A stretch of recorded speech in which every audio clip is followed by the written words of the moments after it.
It's good to see you again. Few bands have impacted the world of rock and heavy music quite like Linkin Park.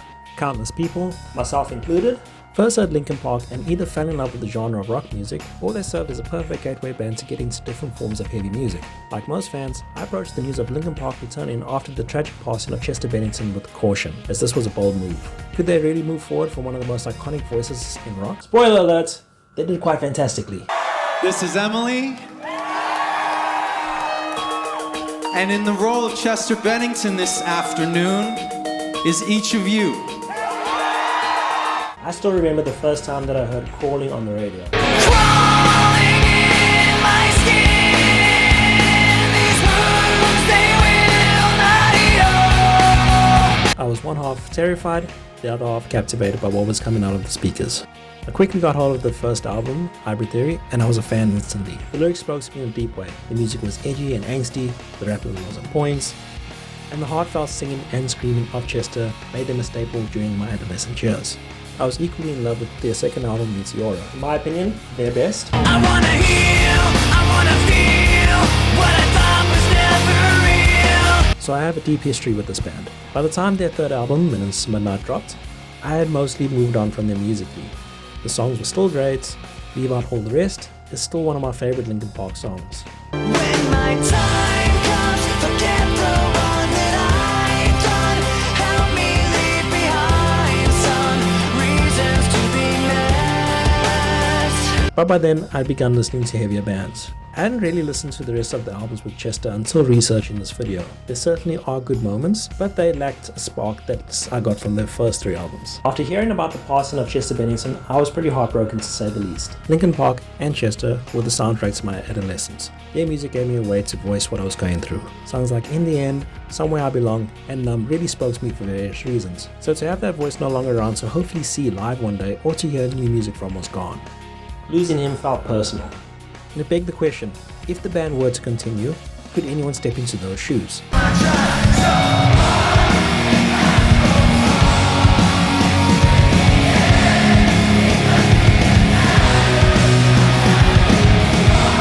So when the From Zero countdown started, which would eventually become their live stream, 1.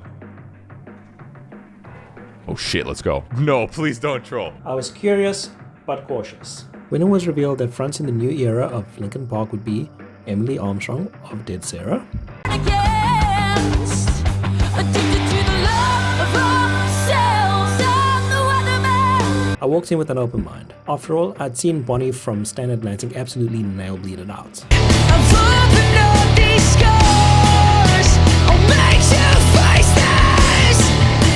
I've thrown myself so far. So I had no doubts in my mind that a woman could fill this role excellently. I skipped straight to In the End. Let's be honest, if you're gonna win me over, you have to get my favorite Linkin Park song right. I tried so hard and got so far, but in the end, it doesn't even matter. Emily sounded a bit nervous, sure, but she had emotional depth and power. And then I heard the Emptiness Machine and I was blown away. When the full band kicked in after the first chorus, that felt like the Linkin Park that I loved again. That you cut me open just to watch me bleed. The album From Zero is a success by any measure. The album went to number 1 in various countries. The lead single, The Emptiness Machine, has over 500 million listens on Spotify alone. And more importantly, has in my view some of the band's best material since Minutes to Midnight. The album isn't perfect. There are songs that I don't like on it. Let's not forget that for many people, this was the first time that they were going out of their way to listen to any new Linkin Park album with any level of excitement in a very long time. Not hard to argue that songs like Heavy as the Crown, Fire in the sunrise, ashes raining down. Two-Faced, Two-faced, caught in the middle, and Up From the Bottom I tried escaping, but there's nowhere to go. are excellent songs that fit into the band's catalogue absolutely perfectly.